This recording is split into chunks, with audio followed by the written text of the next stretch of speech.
Hi, bookish friends. I am so excited to share this cozy episode. I'm here with Etana from Little Mix Librarian. They are a book blogger, a librarian. They're doing lots of wonderful things, and you may know them from their wonderful book reviews and a kind of recommendation list on Instagram. Without further ado, hey, how are you? I'm pretty good. How are you? I'm doing well. I honestly am so excited to have you here. I love all of your book recommendations. And as we start, can you tell the listeners a little bit about you, how you became a librarian, and what you're reading? Yeah, okay. So my name is Etana. What's important about me that I care about? I have a cat that I love deeply. Her name is Inyame. I have her tattooed on my arm. She's very special to me. I'm a librarian by trade. I got my master's from the University of Maryland in 2025.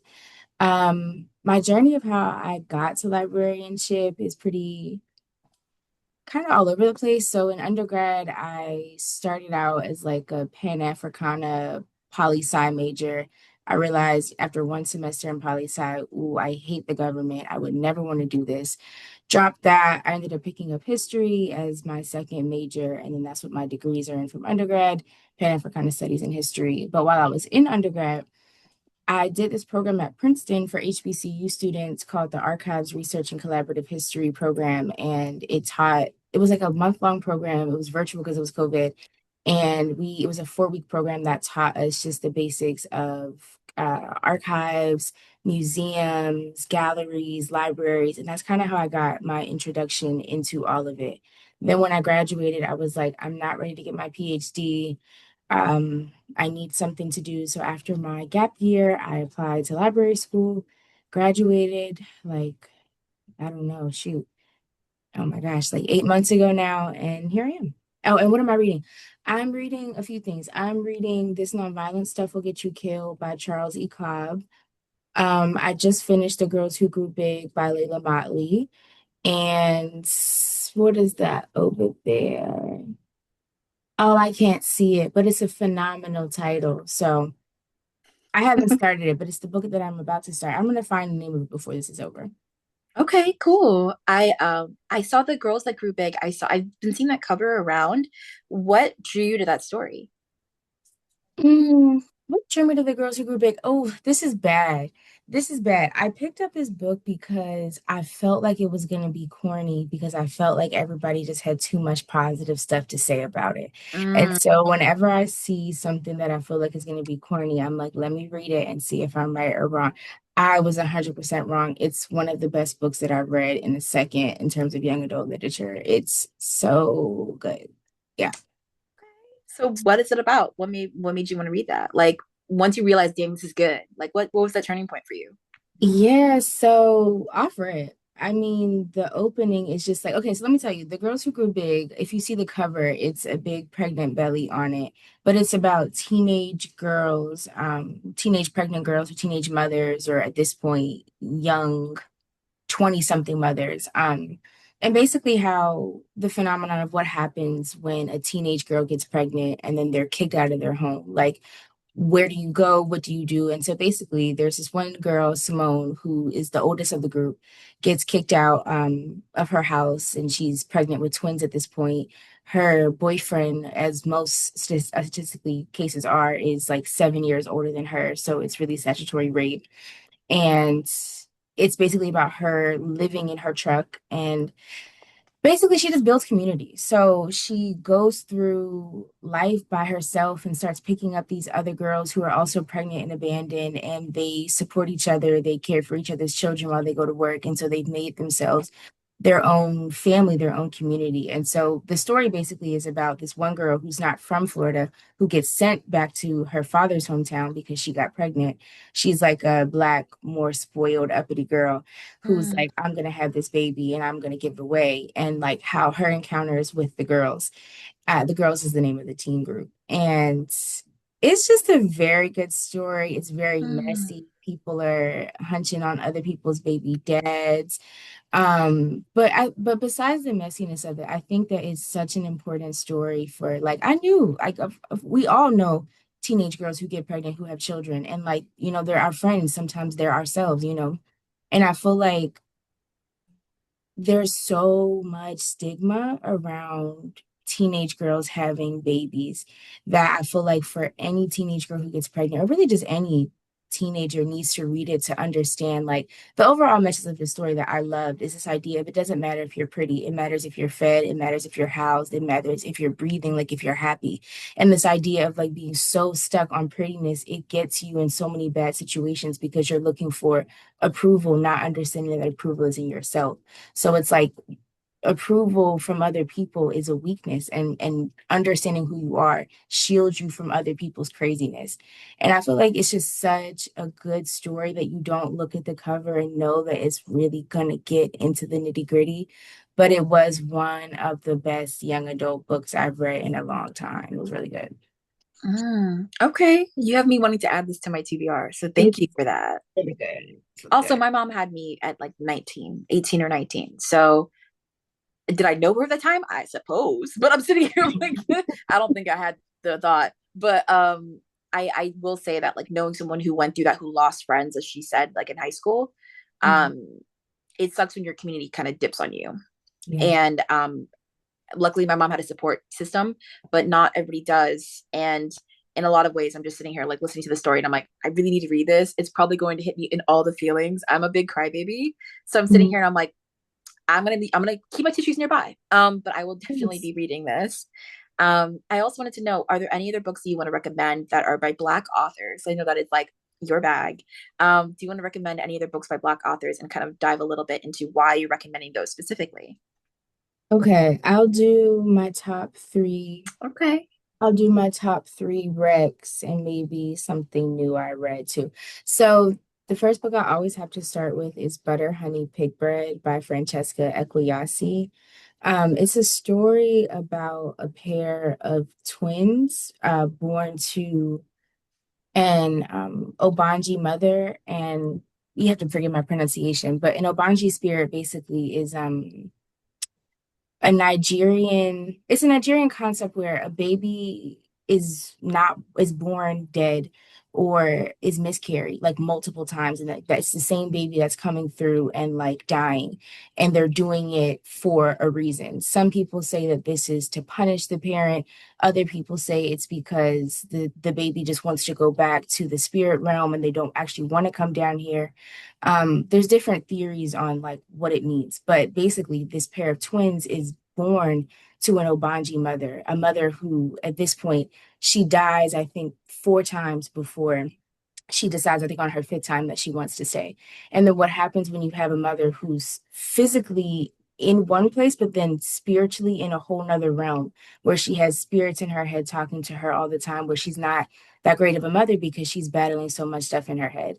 And Mm, what happens is this pair of twins who are deeply, deeply close, there's an event that happens early in their life that completely fractures their relationship, and they don't speak for the next 10 years. And the twin who is technically at fault for what happens is reaching out, but isn't really reaching out. She's writing all these letters over this course of the 10 years. She never sends them. And then her girlfriend gets mad at her and decides to send them to her sister. And so the story is about child loss. It's about just child sexual assault, like just what happens to families who are in so many realms. But I feel like what I love about Butter Honey Pig Bread is it's really a story about forgiveness in a much more realistic way. It's like we see progression happen through the story, but it's very slow. It's mm, not something that happens quickly. It's something that's like these are wounds that happened in their childhood that 20 years later, they're just beginning to actually speak out loud. Like they've never even said out loud to each other what happened. So it's a beautiful story. I feel like it's written excellently. It's gorgeous. It's queer. It's African traditional religions. It's also has a lovely anti-colonial lens on it. So the story isn't in America at all, one, which I love. It's in Canada, Nigeria, and London. That's where the story is pretty much told. And it's just really good. It's really good. I love Francesca Ekuwaysi. I got to interview her at the top of last year, and I never published that interview. I probably should do that at some point. Um, yeah, let me see. What's my next one? Sister Outsider by Audre Lorde. Sister Outsider is a must read for every Black person. Sister Outsider is a collection of essays written between, like, I think 1960 and 1980.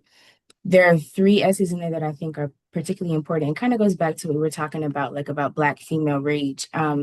There's one called Uses of Anger, and it's an essay basically about how rage is very important, how rage is an emotion that moves things, and like not tapping into our own anger is not really tapping into ourselves. And just this idea of like there's an ancientness in us that it's like you need to tap into, you need to express yourself, you need to speak. I love that one. And then the other one is Uses of the Erotic. The Erotic as Power. I referenced it in my graduation speech because it's just like it's a life-changing essay. Basically, that one is about this idea that your life is your own and you have to wake up every day and cultivate your life. You have to commit to being alive. And what you do with your choices are going to determine what your life is. And I feel like it's just a very, very important essay. So those are the two essays I feel like people really need to read from Sister Outside. And then what's my last one? Relevant right now, Assata by Assata Shakur. I can never leave that off of my recommendation list. It's super important. A quick blurb about her. Assata Shakur died, rest in peace to her, in October of 2025. But she was a member of the Black Liberation Army who was broken out of prison and escaped to Cuba. And that's where she lived the rest of her life. And this is her autobiography, basically about like what happens, why she is arrested, the trials that she goes through. But really, I feel like her book is one of the best examples of theory and action put together. If you want to understand the basics of like Black revolutionary politics, she explains them to you through her life. She is at one point a member of the Black Panthers, the Black Liberation Army. She hangs out with the communists for a bit. Like she really gets around and talks to everybody and then tells you about like their ideas in very succinct terms. And then because my little body is a tattoo monument at this point to the things I care about. I don't know if you can see, but this up here is the last line of the opening quote to her poem, Affirmations. And I believe that a lost ship steered by tired seasick sailors can still be guided home to port. And I think it's like just a beautiful piece. So yeah, those was my very long-winded three recommendations of what Black people should be reading by other Black people. Ooh. I love how all of them come from different genres. You've got young adult, you've got essays, you've got an autobiography. I wanted to dive a little bit deeper as well into the books that made you and the books that have deeply impacted like who you are. I don't know. I feel like what you read says a lot about who you are and kind of how you navigate. Some people reading is an experience, it's an escape. For others, it's a way to educate themselves. Sometimes it's all of those things in between. You could be having a super plain job and then read the most revolutionary, brilliant work and be doing that work on the inside. And I'm curious with you being a librarian and just your love for books being a huge part of your life.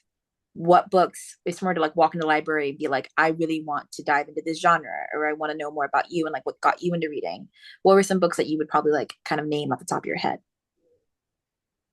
I would say this is an interesting question because I feel like there's like a very distinct line in my reading journey of what I read. I grew up First, it's important to just quickly say my parents are Pan-Africanists, so I grew up in a house that it was like always very Black centered, Black focused. Like that's what I knew. Mm.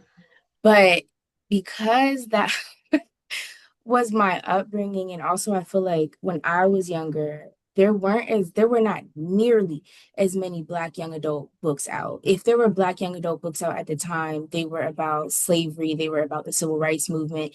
And as a 9-year old, nobody wants to sit down and read that. At this point in my life, hey, those are probably really good books and very informative, but I didn't want to read them. So for my young life, the books that I feel like really define me, oh my gosh, what is the name is escaping me. it's this ridiculous book about this white girl who gets kidnapped by Native Americans and then like ends up living with them and but like she becomes like a part of them. I Am Regina. That was like a book that was like really important to me, which I now would look at and go, what the heck? Harry Potter was also like a really big thing for me. So I will say that up until probably, I didn't start reading books by Black people by choice until I was 16. Before that, pretty much every book that I read was by a white author. I know a lot about white young adult fiction because of that. But to bring it forward, I think the books that really shaped just how I think about things would be Pedagogy of the Oppressed by Paulo Freire. It's a book, it's a nonfiction book, it's a theory book about how to teach when you're teaching oppressed people. And just Mm, the idea that education is always political. There's no such thing as a neutral education. And then there's one concept that I took from it that like informs like how I teach library instruction, just kind of how I navigate the world. It's this idea of a banking education versus a problem posing education. And basically, the banking education system means that teachers are depositing information into students' heads, that students are receptacles to be filled versus mm, full humans, right? Versus on the problem posing side, it's like education is a co created process that students come to the side with information, teachers come with information, and together they create a learning environment and you ask people questions that pull things out of them and that the goal is education is something that's constantly pulling something out of you so that you can learn and you can do it together versus like having somebody say this is just what this is. And so I feel like Pedagogy of the Oppressed, I probably read it 4 times now, but every time I read it I learn something new and I think it like it just informs a lot of how I structure my teaching or just like my thinking. um And what would be one I haven't already mentioned? I mentioned Sister Outsider and Assata. Those are two that were I read at 19 that were very important for me. And then the last one I would say is Black Power by Kwame Ture and Charles Hamilton. That book, I think if you want to understand institutional racism, Black Power by Kwame Ture and Charles Hamilton is going to be one of the best books that does it. And this book was written actually at Lincoln University, my alma mater, which I think is super cool. They wrote it while they were, I guess, in residency up there. But the major concept of the book that I think is really important for people to know is this idea of co-opted by the white machine. And basically, it talks about how Black politicians can be Black in face, but then everything else that they're doing is advancing capitalism, white supremacy, patriarchy. And you have to understand when somebody has been co opted by the white machine. And if you don't, you think that they're still representing your interests. But really, I think the bigger point is he's like, you cannot exist in Black politics without eventually being co opted or forced out, which I think is really important when we think about this larger idea about senators and congress people. And so I love those. So I think those really frame my thinking. I don't have, I feel like fiction has just recently, I've just recently started to experience fiction as some place where you can also learn. For a long time, I looked at fiction as being very frilly and nonfiction is where I got my meat. So I've changed my opinion on that now, but those are my books. My books that really form my sense of self, I think, are nonfiction. I wanted to know a little bit about, you said you started reading Black like literature when you turned 16, and you were previously reading a lot of white literature, and I totally understand that. What was that turning point for you? Why 16? So I'm trying to remember what it was specifically. I would say that I started a Black student union at my high school when I was 15, 16, around that age. And so it just was like I needed to read things so that I could make my lesson plans. Like in BSU every week, like we had lesson plans and basically whatever I was reading, I would pull like stuff from that, and I would create lessons based on that, and like we would talk through things, and I would use what I read from Pedagogy of the Oppressed to help me put together my lessons. And I would say Paulo Freire is not Black. Didn't mention that. He's like the one non-Black author I have on there. He's Brazilian. Um, but yes, that's kind of how it happened. And actually, no, I think it was later because I'm realizing that my nonfiction was Black. My fiction, like the Hunger Games, Divergent, the Match series, all of that, still white. When did I start reading Black fiction? Book club. Book club. So I also have a book club, Revolutionary Reads. And in book club, they started, we used to just read nonfiction because I was like this weird nonfiction supremacy person when I was younger. And people in book club were like, we would like to read some fiction. And I'm like, fiction is just not, there's no value in it. Like you can't learn from it. I want to read things that I can learn from. And then I read Sula by Toni Morrison. And I think that was probably like my introduction into Black authors was Toni Morrison. And I just wanted to see myself. It's kind of like it's not really fun to read about long blonde hair that you could run your fingers through. I don't have that. So I think that also became a part of it was when I started reading romance and I was like, I want to read things where I'm represented in the romance. Yeah. Okay. I also want to know a little bit about what makes a impactful book to you. And we can definitely touch on romance later because you said you're dabbling in it. And I'm curious as to what romance for you is like kind of hitting and how you're kind of diving into these genres. But my major thing I wanted to ask you just in this moment is like what what are you reading that is really impacting you deeply and making you kind of step out of nonfiction a little bit and explore things as well? Like what genres you're calling to you? Oh, I will say that now I'm heavy into fiction. I read much more fiction than I do nonfiction. But what are Okay. My marker for like probably a deeper, intense book, I feel like the Nigerians always get me right. If the author is Nigerian, I'm picking it up because I feel like really, truly, at least from the Nigerian authors that I've read, they just have a very poetic understanding of the English language that I think is informed by their own languages. And I feel like they're very deep writers. Like I like a story that's real and that's going to tell me something about myself. Like I really like when I see something that makes me think about something in my own life, about my own actions, about like the way that I show up in the world. I think that's my favorite kind of story. I love a flawed main character. I do not like a book that reads like a book, I guess. Oh, okay. Do you want to be like in the character's head? Is it very immersive for you? I want to be in a character's head. I want to see characters have bad things happen to them, to do things to other people, Okay. to be like actual people inside Like of the flawed. yes.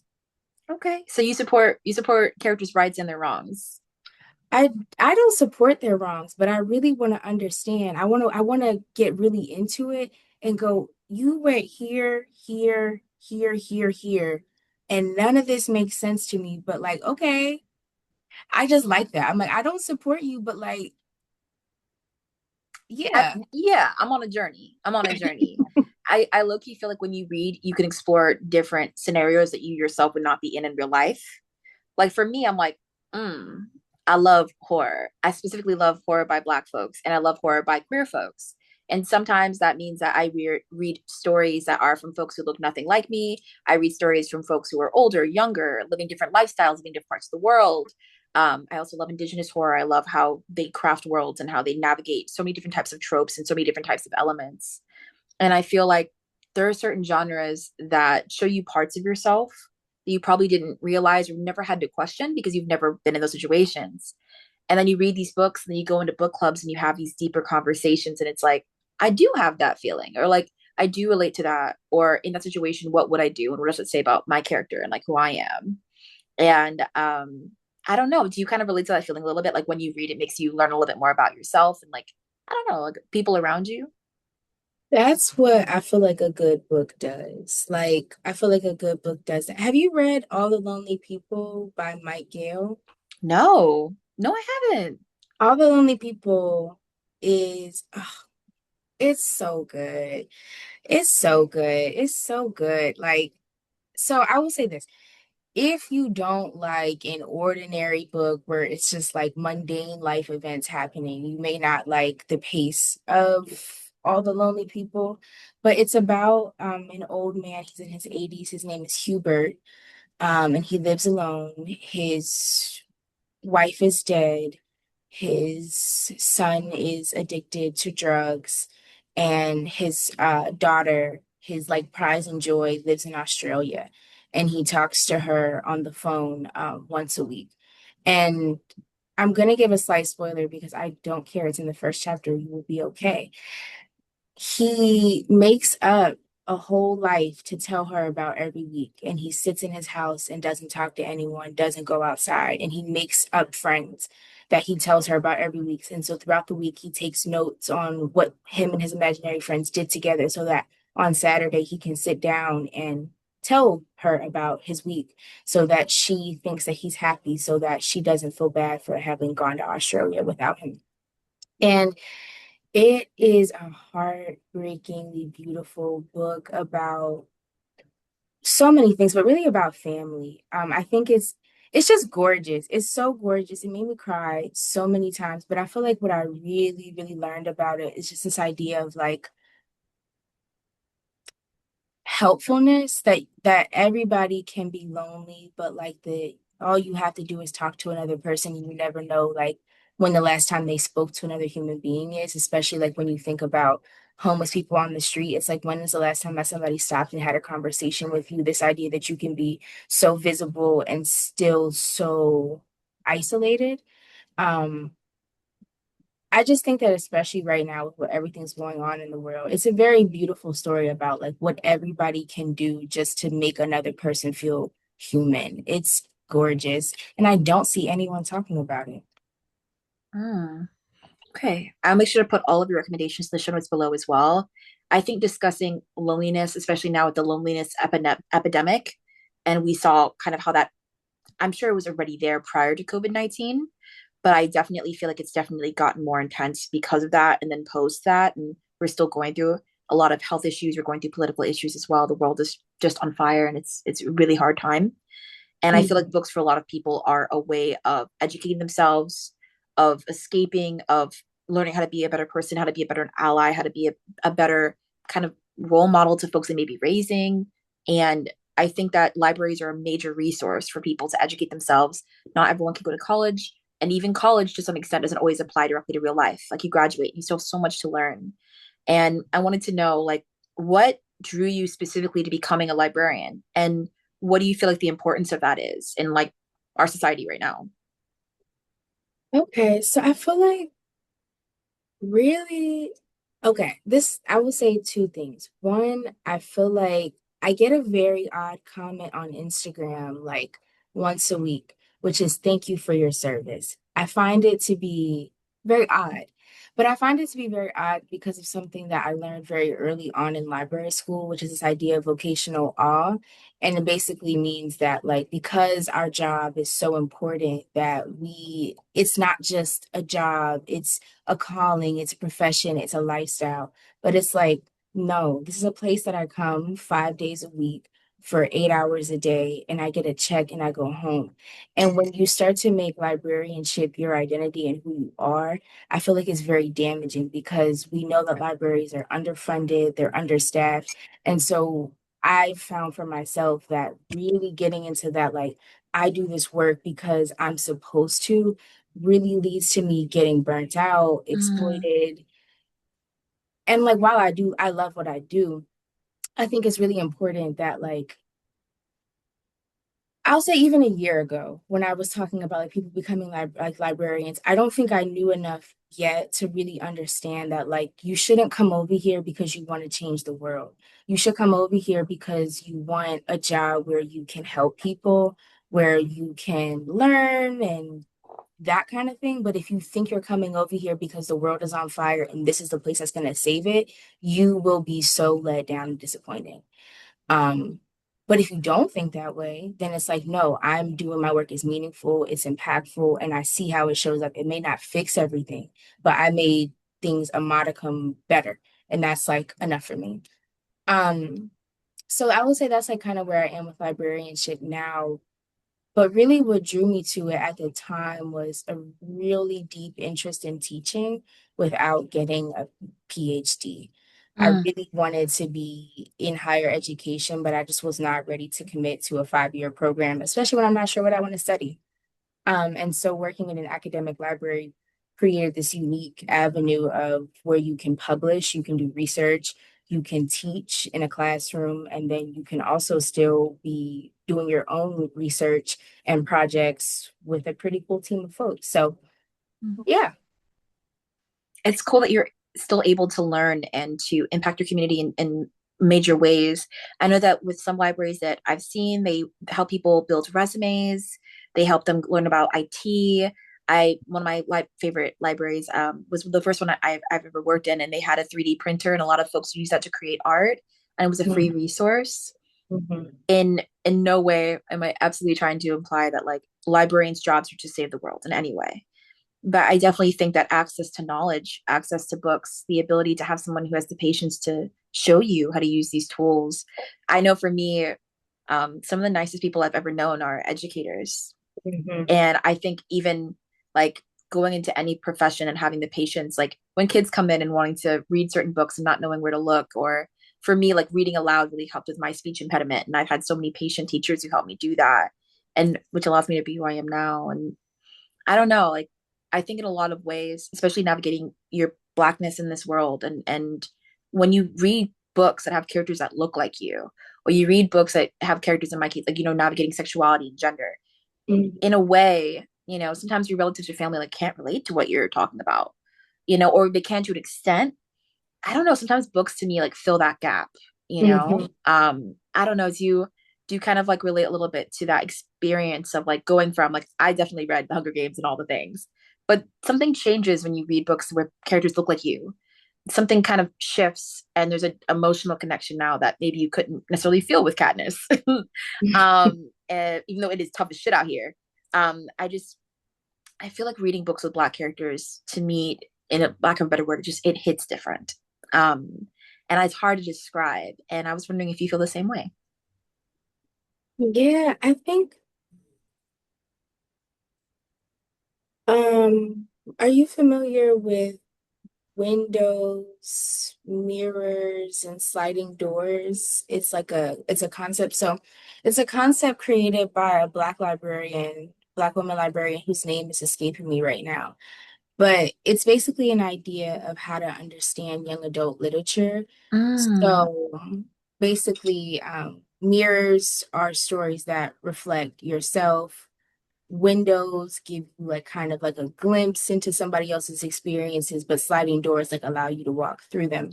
And how like it's really important for children to have all three because all of those helps them to understand the world. They help them to understand dynamics between people. And based on what you read, it really will help to inform or shrink really or make your worldview small based on what you read. And so I feel like for me, when I think about my childhood and what I was reading, none of the characters looked like me, but I was deeply obsessed with their depression. That mm, really was like a thing for me that was like I felt very seen in like characters' deep sadness. But I feel like I can't know now, but I do think that there is a difference between reading about a little white girl crying and reading about a little black girl crying. Um, and I didn't get to have that experience. And I think so for me now, when I read, I'm not reading to necessarily see myself in stories anymore. I'm reading more for the chance to expand what I think about myself. But even mm. still, it's so much easier to do that when you're not having to sift through the weird racist things people drop in their books for no fucking reason. Like, it's just a much different experience when you start in a story that it's like, oh, I look around, I know what's up. I don't need Hmm. anybody to explain to me what's going on. Like, I'm cool with the language, I'm cool with the settings. And so now I get to just focus on the characters' choices. And so I think that's like a big thing for me that I didn't understand as a kid, but it also was like the books that were there, they didn't reflect my experiences. Mm. I'm not in the segregated South. I'm not enslaved. And so for me as a kid, it's like there's not enough here when I could read about dragons that makes me want to go and read about racism. But I feel like that also was because of the books that were brought to us weren't there were just less that were, I think were more creative versus now like I read a lot of Black young adult literature and there are so many more story types and I think it makes like a world of difference. I think as well. Also, I found the person Mirrors, Windows, and Sliding Glass Doors, Dr. Rudine Sims Bishop. I'm so sorry if I said that wrong. Yes, that's But right. I will also have that linked in the show notes below as well, and I will definitely be reading that essay. Um, I I think for me, there's something about like when I read, I visualize everything very clearly in my mind. Yeah. It's like a movie in my head. So Hmm. in my mind, like I had a lot of friends who I knew, and I was like, we were other Black women, and we were young, and the books that they were recommended versus the books that they were reading, we all were reading different genres that linked to who we were and like who we were trying to discover that we were, we're trying to be. And for me, like romance was great, but then like gender came into it, and I was like, what I'm feeling, I was like, I'm not seeing in these books. I'm not seeing a lot of Black sapphic books, and I'm like, at the time, I was like, I guess these things that I'm feeling are just me. And by I didn't learn about Audre Lorde until I hit college. Mm-hmm. And I was like, damn, like had I not gone to college, would I have found her? Yeah. You know? And I went to public schools. I didn't have my first Black teacher, I want to say until high school. And Mm-hmm. even then I wasn't even like in her class. I would see her down the hall and stuff, but I wasn't assigned to her course. So it was one of those Mm-hmm. things where it's like, oh, I know she's here, I just haven't had her class. And she was Mm-hmm. for like the students who had like extra, what is it, like where they're really really smart and they were able to like get the like fancier classes. She Yeah. was for like a specific group of students, so even access to a Black teacher, there was a wall there, like you had to do certain things to get there. And it's one of those things where I'm like, that makes me so sad how the access to education and the access to these resources and these books, to some extent, how would you know? Like, how would you know unless someone tells you or teaches you or shows you, or you go out of your way to educate yourself? Google Black authors, Black poets. I didn't really get into that until senior year of high school, like college. Mm-hmm. And it makes me Mm-hmm. so sad because it's like I look at like my siblings and things like that, and I'm like, how, like you can open the door but you can't push someone to have that interest in that genre, they have to want it. And I was all for fantasy and that sense of like escape to go to a different world, but now we have authors like Kimberly Lemming who creates fantasy and romance and has sexuality and presents all these really beautiful concepts in fantasy worlds, and we're Black.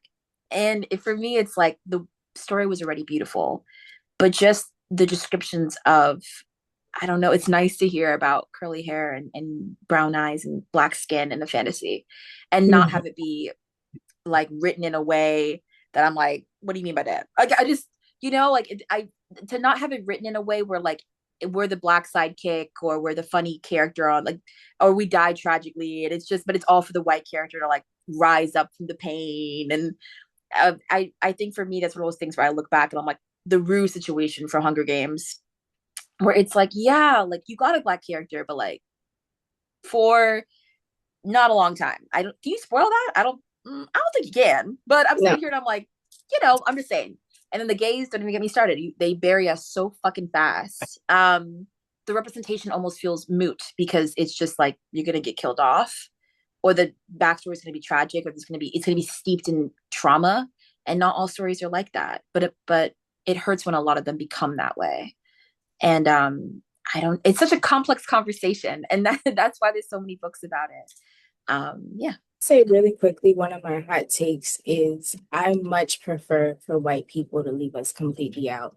I do Oh. not care. I do not care if you do not include a single Black character in your thing. Tell your white Nordic story and don't incorporate Black folks because when they do, because it's really not a world that's meant for us, it's always weird. Like Game of Thrones for a long time, they got some props from me because it's like y'all aren't really doing too much with other people, but mostly because it's like y'all do it terribly. So I'd rather you just like not do it at all. Like if I'm gonna read a white story, give me the white story. Do not give me my throwaway black character because now I'm mad at you. I could have just read Mm. this story about white people and been okay with that, but then you felt the need to come.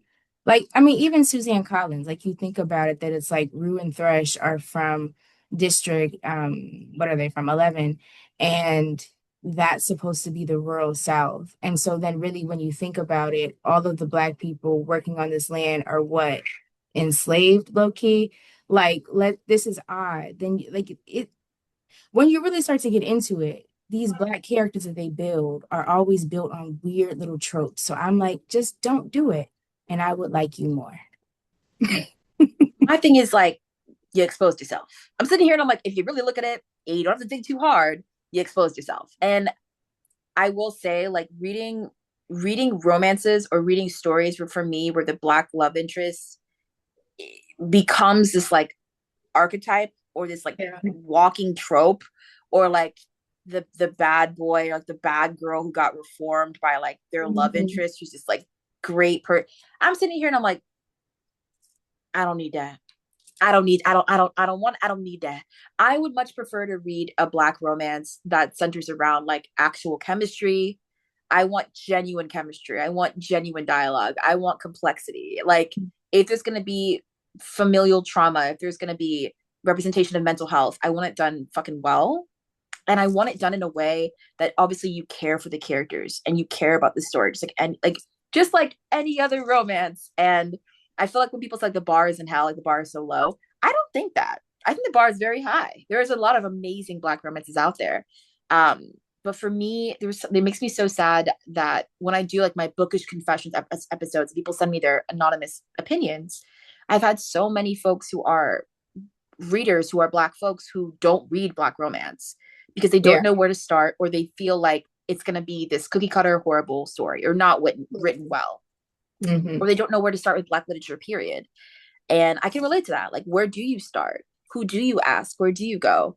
And then I found your social media and I was like, oh my gosh, it's like the IKEA of books. Oh my I God. found the light and I was like, this is amazing. And there are amazing book bloggers also out there who are doing amazing things with black Yes. horror, sci-fi, romance. And like, once you start, the list just goes on and it's amazing. And it circles me back to what I started with this podcast talking about with you, which is like, what you do in your day job is amazing. It is. You're wonderful. But what you're building on social media and the resources that you're providing and how accessible it is, the way you present it is also amazing. And I just have Oh, to give you thank your you. flowers. You're doing so good. Like, Thank you. yes, you are doing the thing. And as we close out on this episode, I wanted to touch on your book club.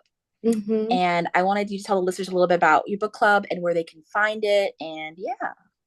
Okay, so we can start with where you can find us. So Revolutionary Reads. We're on Instagram, Revolutionary period Reads. We're also technically on Twitter. I have not posted on there in a very long time, but Fury Reads is our Twitter at. But Book Club is a space for Black women, non-binary folks to come and talk about books and talk about life really. I would say book club is super fun because we don't just talk about what we're reading, we're always connecting it to whatever's going on in the world. There are a few requirements to join. You have to be Black, uh, trans, cis, woman, or non-binary person. And the books that we read are almost always by Black women. The book club started in 2020, and we've been going for this is going to be our sixth year. We've read things like Tar Baby by Sula. We're currently reading This Nonviolent Stuff Will Get You Killed by Charles E. Cobb. We just read A Small Place by Jamaica Kincaid. So we go across the diaspora. We're super cool and we're on Discord. If you want to join, how do you join? There's a link in any of my bios where there's a new member form where you can sign up. That is absolutely amazing. And I will have their Instagram linked in the show notes below so that everyone can find them. I just want to say thank you so much for coming on the podcast, for recommending these books. I've been writing them down, Yeah. um, and I will have them all linked in the show notes below. And I just want to say that you're absolutely amazing. And I think what you're doing is iconic. I think it's going to be incredibly helpful to so many people all around the world. And I just think that it's cool that you exist and that you share your book recommendations and that you're putting in the work in so many ways. Like I can't I can't give you your flowers enough. Like you're doing awesome. And it's just so good to have you here. Oh, I really appreciate it. Thank you for having me. This has been a really great conversation. I got some books of my own to take back. Yes, we discussed a little bit about what I'm reading. And of course, it had to be a thriller and it had to be a horror. I recommended Jackal by Aaron E. Adams. For all listeners out there, you know I'm a broken record. It's my favorite, one of my favorite books of all time. She's wonderful, sci-fi, horror, but it also touches on Black women's experience of just existing, isolation, and healing from an abusive relationship, as well as facing your demons that may or may not have a body count, and we know we love a combination of that. And then I'm also reading We Don't Talk About Carol. That's by Kristen L. Berry. Both women were debut authors. Both women, this was their first book. And We Don't Talk About Carol follows the mystery of a woman investigating her aunt who went missing when she was 16. And then it turns out that six other young Black girls who were teenagers also went missing in this small town years prior. And she's trying to navigate what happened to them and trying to figure out, what happened to these women's lives and why no one is talking about them, and just this covering up of Black women who are going missing, which mirrors a lot of what happens in real life. So that's another amazing book that I'm checking out right now. And both were great audiobooks. So if you like audiobooks or reading, please check out audiobooks. But thank you so much for coming on the podcast. Where can everyone find you on social media? And what is something you want to tell them before you go? Oh, okay. Little Mix Librarian, little period MX period librarian. And what do I want to tell people before I go? Ooh, I think right now the best thing that I want to tell people is to invest in yourself, believe in yourself, and feed yourself. The world is actively trying to destroy us. And if you don't take care of yourself, you cannot do anything at all. That's what I got. That was amazing. You're awesome. Thank you so much for coming on the podcast. Everyone, please follow this wonderful person and check out all the books that they recommended. We can only get stronger. We can only get better when we read. Reading is political, and this is a great way to educate yourself and to dive deeper into how to be a better person in society, to be honest. I hope everyone has a wonderful day. And thank you so much for listening. Subscribe on YouTube, like if you can, and also follow on Spotify and leave a nice little rating. Have a great day, guys.